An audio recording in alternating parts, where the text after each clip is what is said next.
后来这个韩国瑜甲迄边的高官来会面，引发着争议。总统指示咯，都要修法来控管。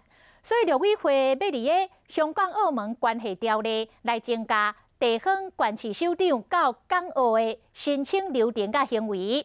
外界讲这是韩国瑜的条款。另外，国防部长严德发嘛来发话，讲这个一国两制台湾方案，就是要消灭中华民国，国军绝对无要接受。高雄市长韩国瑜伫香港、澳门甲中联办主任密会，总统蔡英文伫外国讲，安尼有欠思考，爱陆委会修法来管制。听讲陆委会准备伫香港、澳门关系条例增列台湾地方县市首长、政务人员到港澳申请流程，被叫做韩国瑜条款。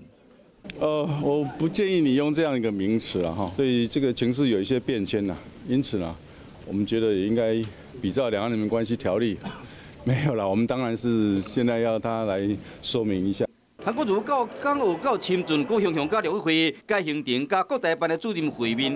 不同时，高雄市长陈菊嘛被并出来，经过各台办的主任，甚至陆委会主委陈明通嘛捌伫个目沙鸟空，宴请香港中联办台湾事务部长。邢奎山当年来是他来我们这边呢，我们是一个业务，请他吃个饭啊。那是我是彰显我的主权行为啊。市长的时候从来没有进中联办那个办公室。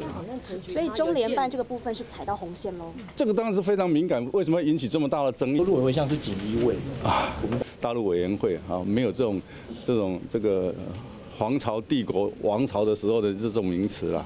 在他中心要显示主权，不止陆委会主委要保卫台湾，连国防部长严德发嘛无例外。庆祝青年节颁奖活动，严德发对大家官兵强调讲，一国两制台湾方案就是要消灭中华民国，完全违背国军的使命，国军绝对无法度接受。